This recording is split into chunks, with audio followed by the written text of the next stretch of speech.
we'll go through a few things. I'll try to give you guys a little bit more depth of information on some stuff that we've already covered.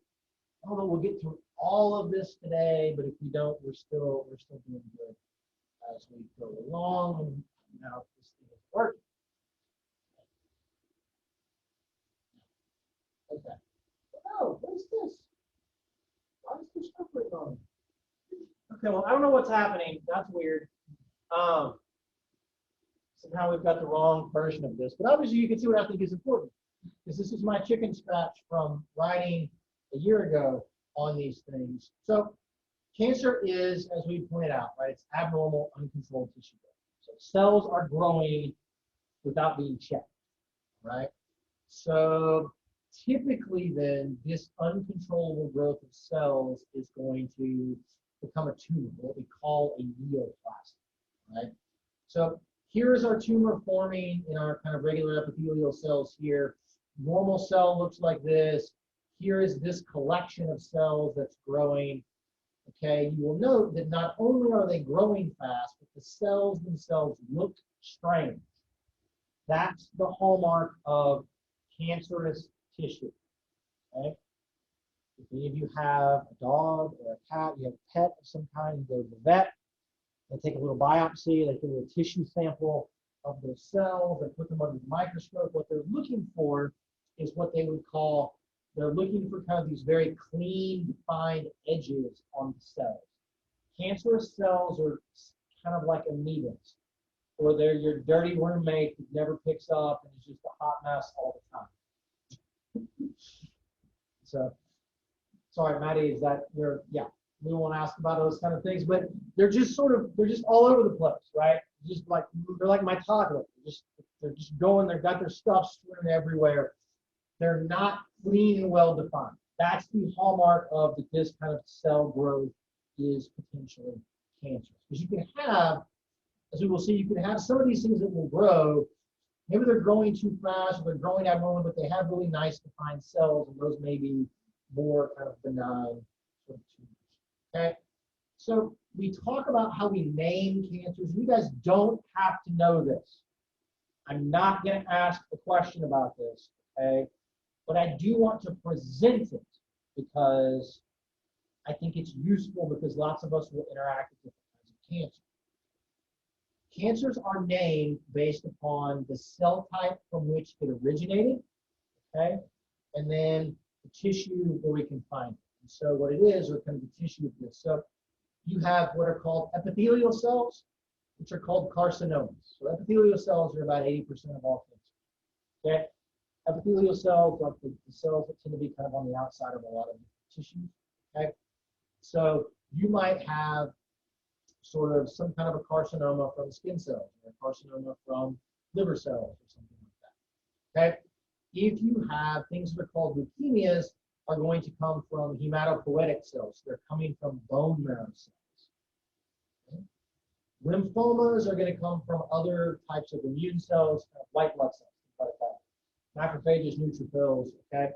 So lymphomas are in some ways related to kind of the hematopoietic things, which the lymphocytes tend to come from the hematopoietic cells. But these are distinct kinds of things. And then a sarcoma is going to come from mesenchymal cells, which are what make up connective tissue, the things that make collagen and stuff like that. Okay?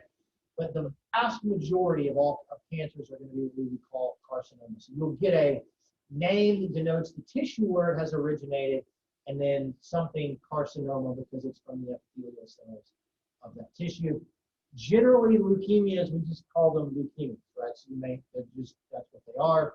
There's Hodgkin's and non-Hodgkin's lymphoma. We can try to identify the actual immune cells that they came from, but it's typically just called lymphomas, and then we've got these sarcomas. Okay? So that's part of the naming convention, just so that you guys can be aware of what all of that is going to look like. Okay? So about half of men and a third of women will develop cancer at some point in your life. The vast majority of those numbers are due to breast cancer and prostate cancer. Okay? Breast and prostate. You get a lot of people that will have breast cancer, and then eventually later on will have cervical cancer. Do a lot of kind of double counting. But that's where these numbers are going to come from.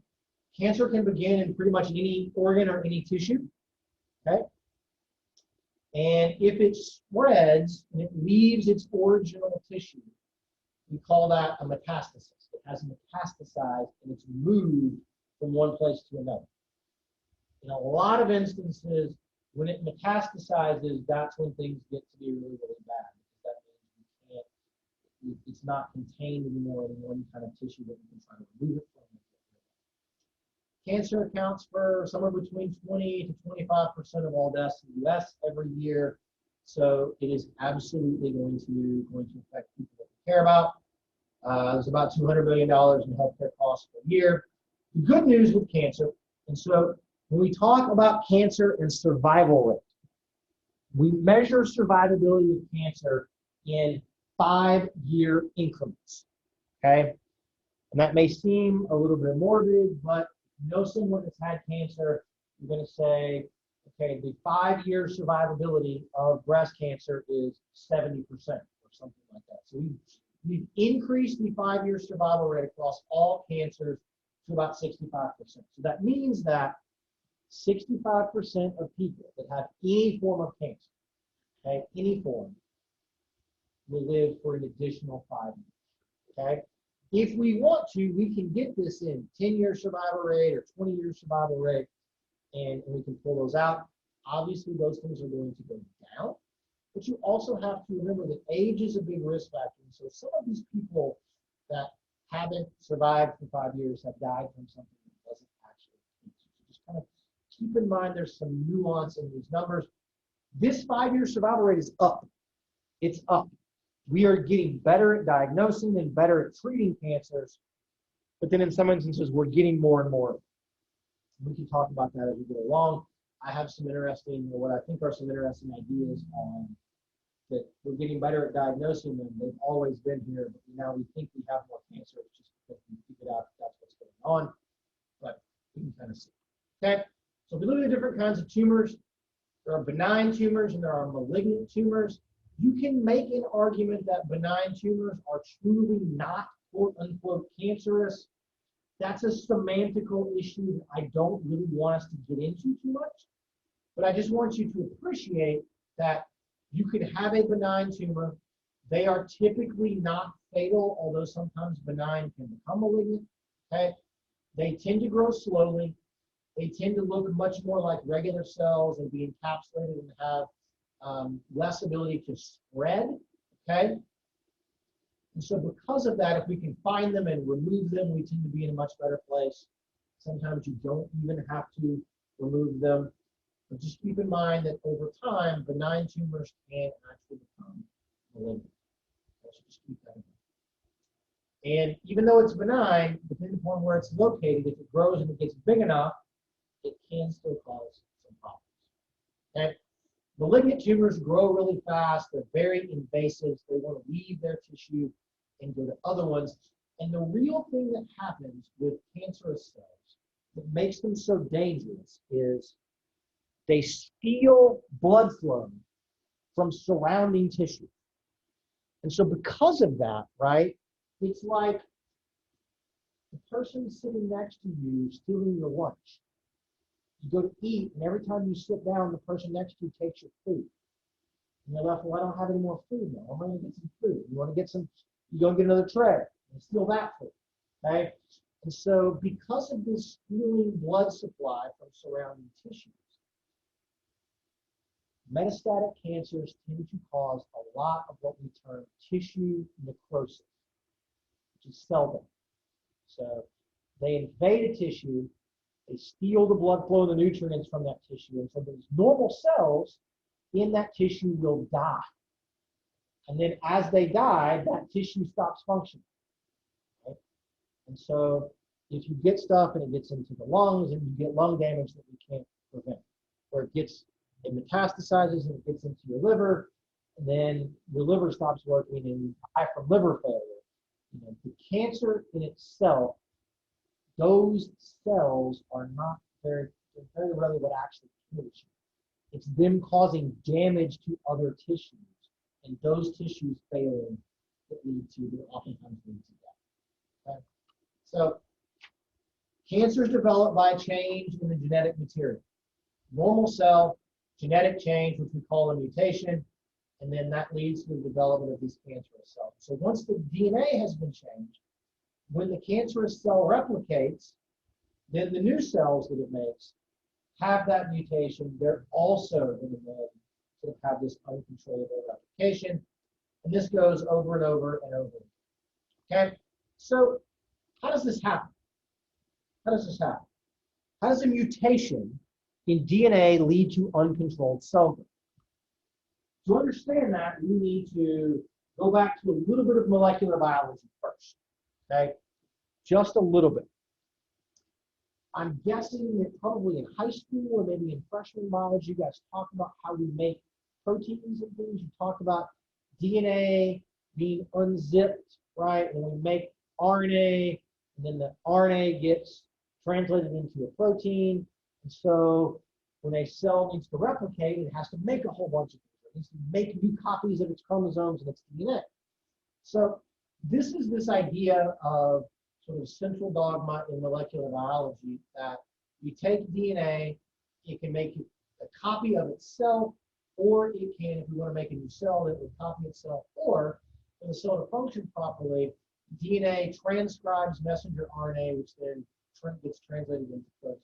So what you can do then is if I get damage in my DNA, I may make too much RNA of one kind or too little RNA of a different kind, which may lead to making too much of a certain protein or too little of a protein. That's a problem, but the really big thing that happens is I get damage in the DNA and it activates a replication process where the cell tries to make a copy of itself over and over and over again. Okay? So again, you guys don't have to know. This is just some basic kind of cell biology stuff. I'm sure you've seen all of this. I'm not going to ask you, hey, what does a lysosome do or anything else? Or what's the difference between a rough endoplasmic reticulum and smooth endoplasmic reticulum? You can go get your biology book out and look at that stuff if you really care. Okay?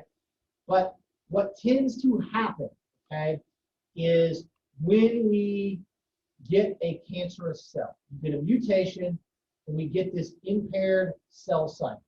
And so I apologize for kind of the squigglies that are in the middle here, but most cells in your body are stuck in G0 in the cell cycle. Okay. G0 means they're just there. They're not replicating, they're just doing their thing. Okay, they're not making copies of themselves. For some tissues, okay, if there's been damage to a tissue that needs to be repaired, or you're a younger person, you're going through puberty, and you need growth because you're getting bigger, okay? You're growing taller or something like that. Your organs and tissues have to keep up, okay?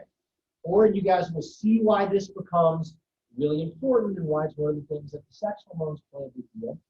Ladies, every 28 days, give or take, depending upon if you're taking hormonal contraception, right? You are releasing an egg, sloughing off the lining of the of your uterus, and that has to grow back again. So there's this very much this kind of cycle of growth and sloughing and growth and sloughing. Guys, we're making sperm pretty much all the time. That can be things that are replicating very, very fast. Okay?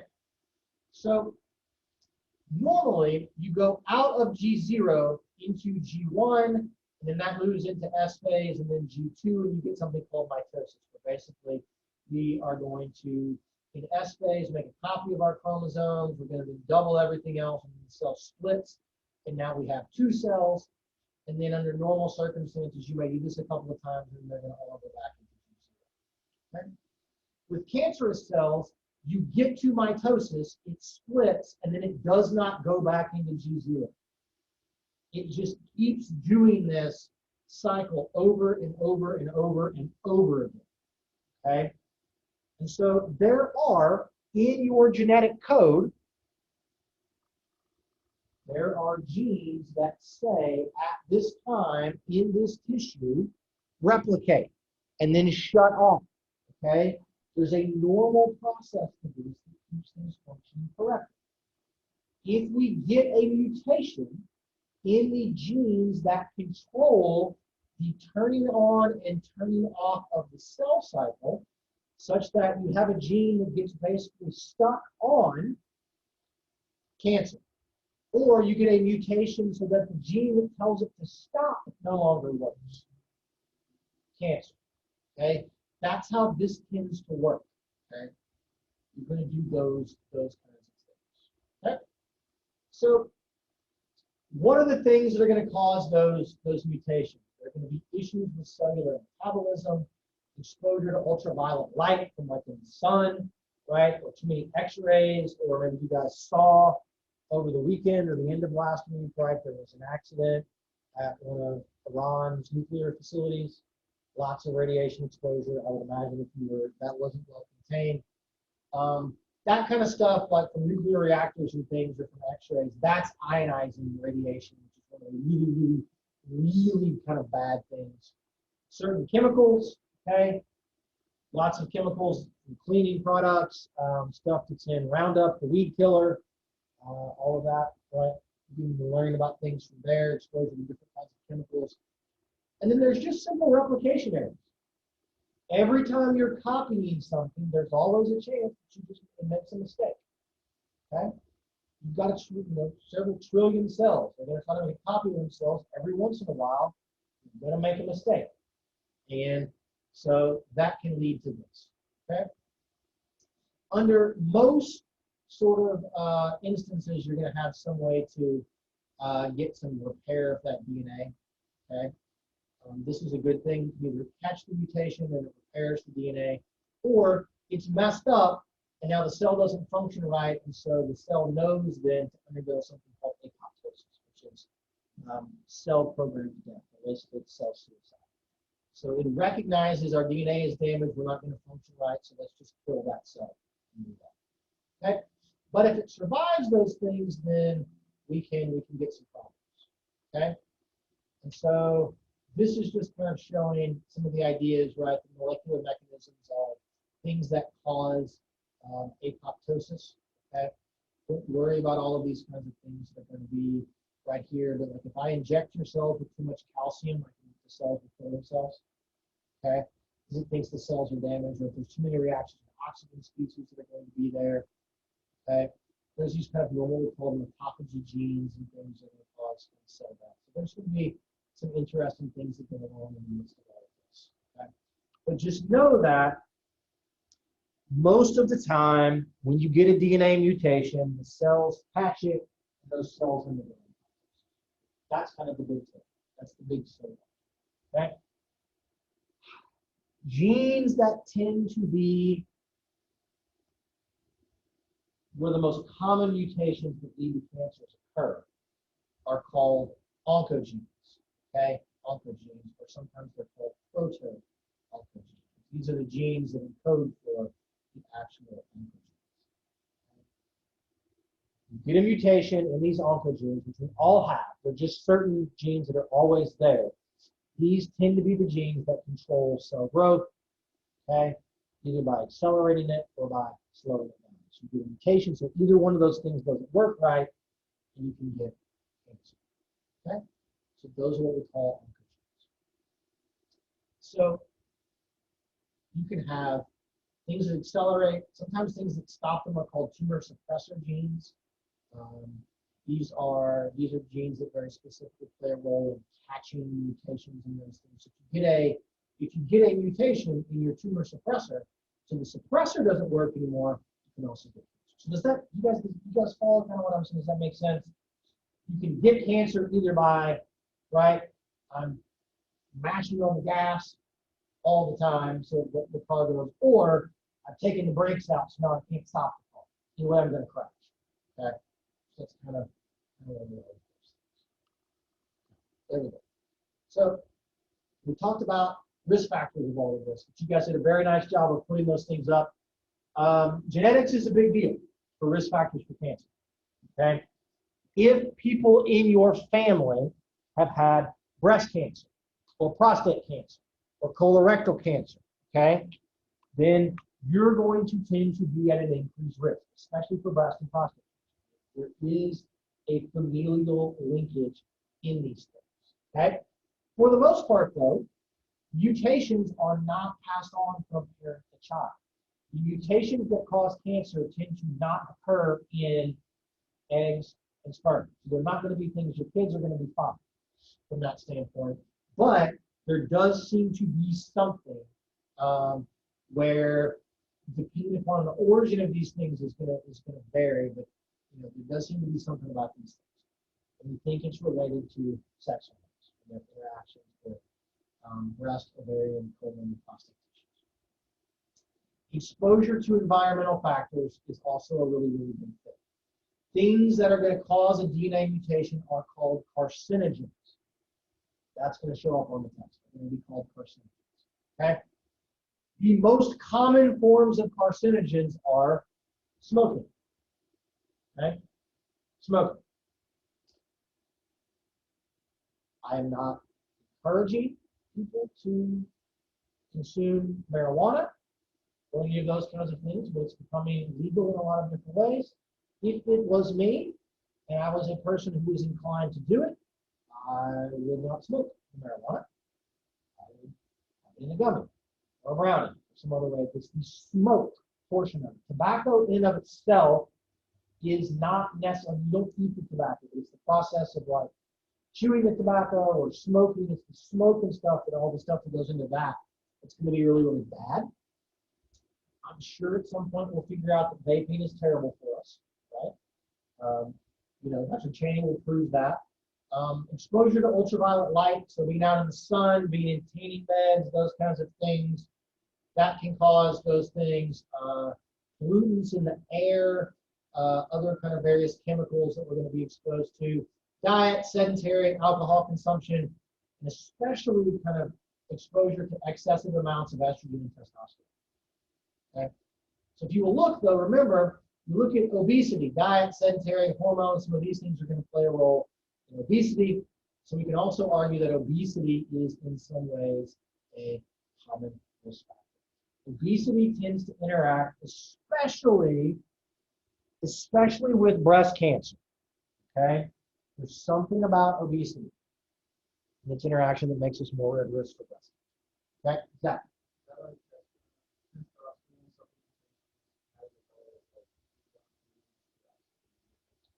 Yeah. It's also why we have gone in some ways away from all of this, like, right? Ladies, how many of you, maybe your moms are probably about at the right age to be going through menopause? Give or take. They're like, I'm hot, I'm cold, what's happening, right? It sucks. Yes, it sucks. So, when my mom took hormone replacement therapy for a while. She was early on in menopause, which was now many years ago. Then they decided maybe that's not the way to do things.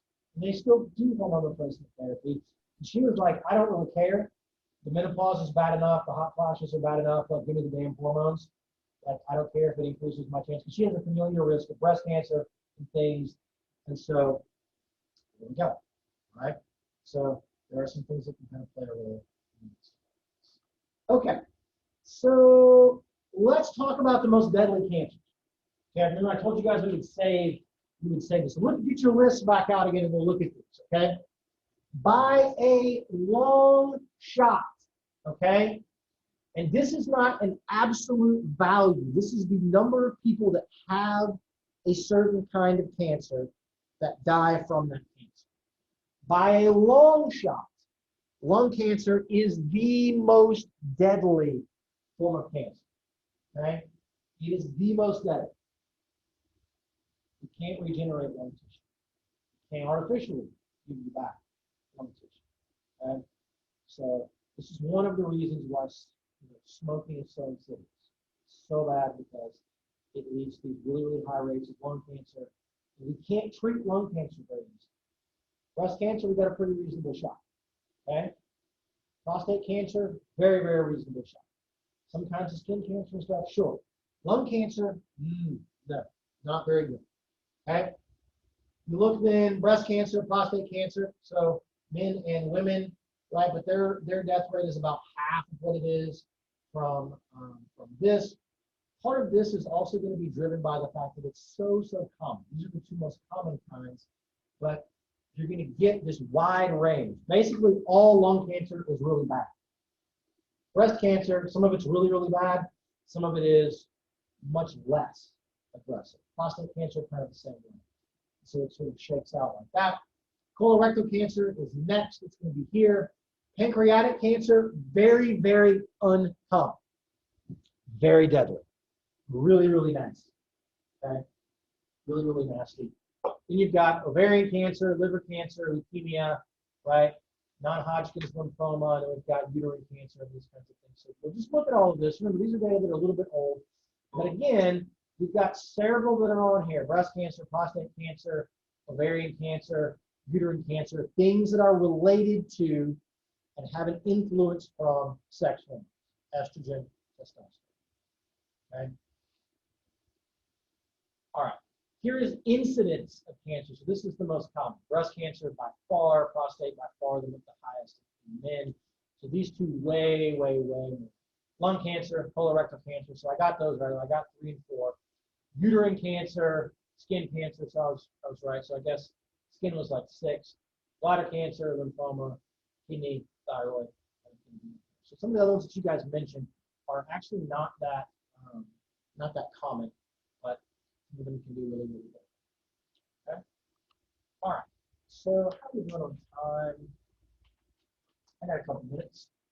So because this is a class about exercise and a class about physical activity and how there are these benefits of being more active for having different kinds of chronic diseases, you may have been wondering, Dr. Black, where's the point of all of this? Why are we talking about cancer? Well, because there's very good evidence that for certain specific kinds of cancers, being more physically active is a good thing. It can have a significant, if small, but a significant nonetheless impact on what we're doing. Okay? So one of the things that exercise can tend to do is it can moderate hormone levels. Okay? It'll moderate hormone levels. It moderates insulin, moderates testosterone, it moderates estrogen in some ways, okay? Some more so than others, really moderates insulin. It can lead to decreases in weight and especially decreases in adiposity. So it increases muscle mass, it can decrease fat mass even if your weight doesn't change. And we know that there is this link between adiposity or obesity and fat mass, especially interacting with insulin and estrogen to cause some cancer. Okay? Exercise can change this other anabolic hormone called insulin-like growth factor, or IGF. A really interesting thing that it does, so one of the things that puts you at a great risk for having colorectal cancer is a slower transit time of food moving through your digestive system, okay? And so what exercise does, exercise speeds up how food moves through your digestive system. The end point of all of this is that if you exercise more, you poop more, or you poop more often. And that's a good thing for preventing colorectal cancer. If food has less time to be in your intestines, it moves through faster than if there are chemicals or other sorts of carcinogens in the food. They spend less time sort of exposed to your tissues, and so it can move things through faster. That's a good thing, okay? So don't misinterpret this. People that have constipation aren't necessarily at an increased risk of colorectal cancer or anything else. It's more just kind of these things, okay? So my daughter has a book that I think we got from the Larsons because they gave us a bunch of their daughter's books. It's a book and it's called Everybody Poops, and she found it the other day. She also wants to get on the toilet now. She's 2 in like 3 months, so we had to buy her own little toilet seat. She has no idea what she's doing, but she's really happy to sit on the toilet in those ways. And there's a book that's called Everybody Poops, and that's what I'm thinking about now in the midst of all of this. Someday you guys will think about this with your own kids, maybe. Exercise also in a moderate amount to kind of a pretty high level amount of exercise improves immune function. If you exercise excessively, it actually decreases immune function, which can be bad. So it's really this hormonal stuff, this weight stuff, and the immune function stuff is really going to help. Okay? Obesity is the issue. Why? How? We don't really know yet. We don't really know. But breast cancer, endometrial cancer, and colorectal cancer really, really seems to be associated with being obese. Okay? And so the biggest preventable cause of cancer after smoking is not actually French fries, but it's obesity. It's overeating. Okay? And I love these little sort of meme looking things about the people. Okay? So this is from the CDC in 2016. This is the rate of new obesity-associated cancers. Okay? So post-menopausal breast cancer in women is really, really, really associated with obesity. Premenopausal breast cancer comes from very different kind of causes than postmenopausal breast cancer. Okay? But if you look at sort of all obesity-related cancers, right, we're going to be up in this about 170 people for 100,000. We're going to be there. It's very, very high. Okay? Smoking, it's even more than this, but it's just kind of showing you that there are some of these kinds of things. Breast cancer is a really big one, colorectal, and then maybe a little bit of other ones. Okay? So what do we know? We don't really know.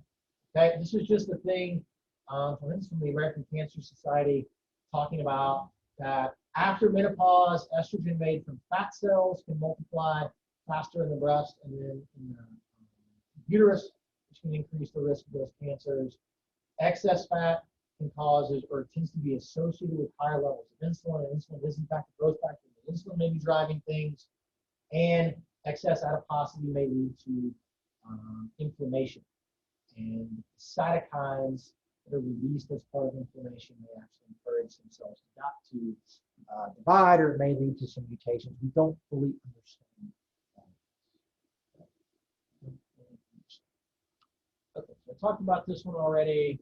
Talked about those things. You can see this kind of stuff. Okay, so about 20% decrease in your relative risk of having breast cancer if you are more physically active. It really plays a big role if you're very, very, very active. Okay?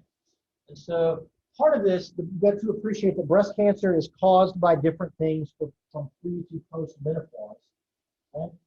But, and I think we mentioned this in class already, but if I wanted to predict, ladies, if a third of you are going to develop breast cancer at some point in your life, I want to predict which of you is the most at risk.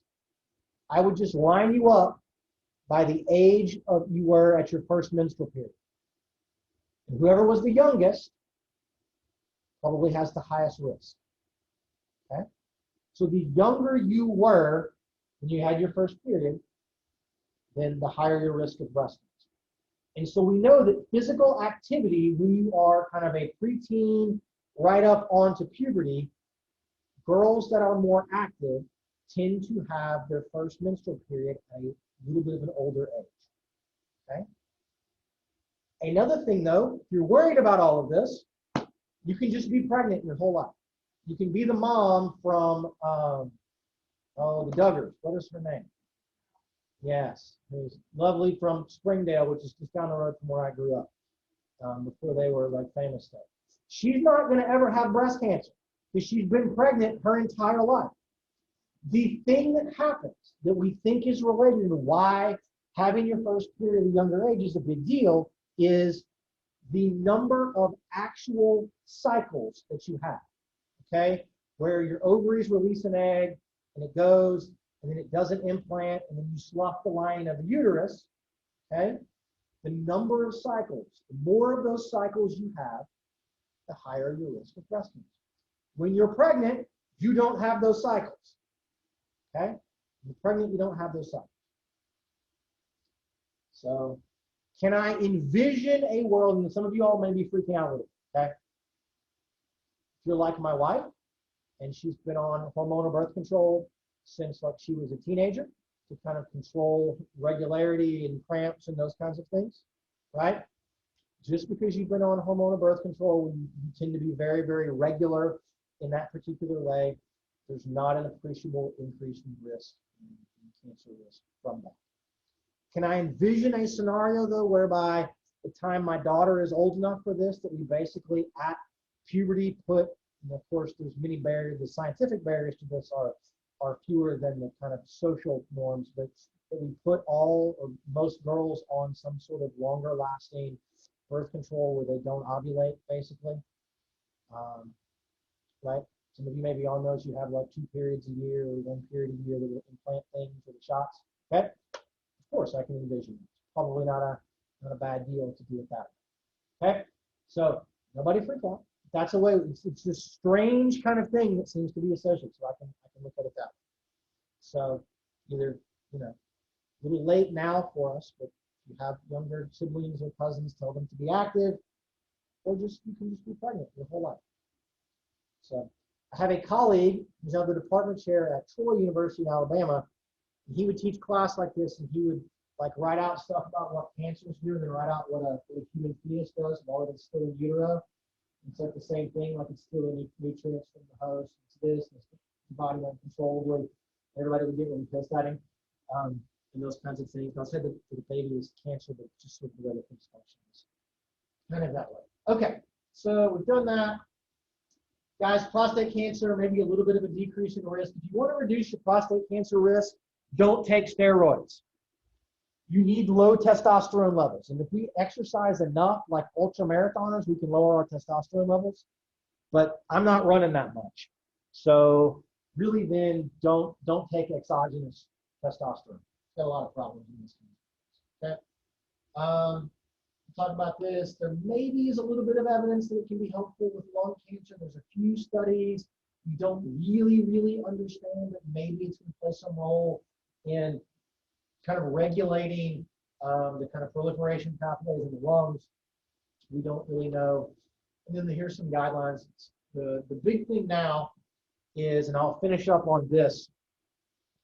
The big thing now that as survivability of cancer goes up, okay, as survivability goes up. And so we are meeting on Friday of this week as a department with some people at the Stevenson Cancer Center in Oklahoma City.